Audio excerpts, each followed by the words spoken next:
চাঁদাবাজ এর বিরুদ্ধে সবসময় আমাদের কথা বলতে হবে।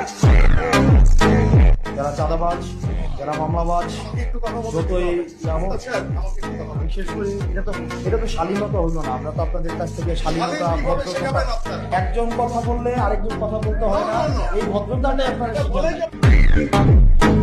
গণতন্ত্র মানে এটা না যে সবসময় শুধুমাত্র আপনার প্রিয় কথা আপনার সামনে বলা হবে, আপনার প্রিয় মানুষের সবসময় স্তুতি গাওয়া হবে, এটা জুলাই না। আসলে আমাদের এই বসে আসা কথা বলতে হয়, আমার লজ্জা লাগে আসলে। মানে আমাদের বাপদাদারা বলতো না, তোর ঘরে আমি হইছি না, আমার ঘরে তুই হইতো। আমাকে আপনি প্রশ্ন করবেন, আপনি যতক্ষণ পর্যন্ত প্রশ্ন অব্যাহত থাকবে ততক্ষণ পর্যন্ত আপনি রাইট রেখে থাকবেন। আর যখনই আপনার প্রশ্নের পরিবর্তে শুধুমাত্র স্তুতি গাওয়া হবে, জবাবদিহিতার পরিবর্তে স্বেচ্ছাচারিতা অব্যাহত থাকবে, তখন প্রত্যেকটা মানুষ হাসিনা হবে। হাসিনা তো ব্যক্তি না, হাসিনা একটা আইডিয়া। হাসিনা কি স্তুতি ছাড়া, এখানে প্রশংসা ছাড়া কিছুই বলা যেত না। প্রেস কনফারেন্স গুলো কি হইতো, প্রত্যেকটা প্রশ্ন করা হয়তো খুশি করার জন্য, এবং একটা প্রশ্নের বিনিময়ে একটা দেশের অ্যাম্বাসি ভিজিট। আপনি রাজনীতির ঊর্ধ্বে কি? আপনাদের ডিজি যখন বসেছে আমি দেখছি না, যে অফিস করতে দিচ্ছেন আপনারা দেন নাই, তখন রাজনীতি কি আপনারা ডিল করছেন? কোন জিনিসটা রাজনীতির ঊর্ধ্বে? হসপিটালগুলোর অধপতন কেন? টেন্ডার বাণিজ্য হয় না, আপনি অস্বীকার করতে পারবেন। আমি আসনাদ আব্দুল্লাহ সাক্ষী, আপনাদের কোন স্বাস্থ্য সেবার আমি 6টা মাস আমি কোর্সগুলো ডিল করেছি।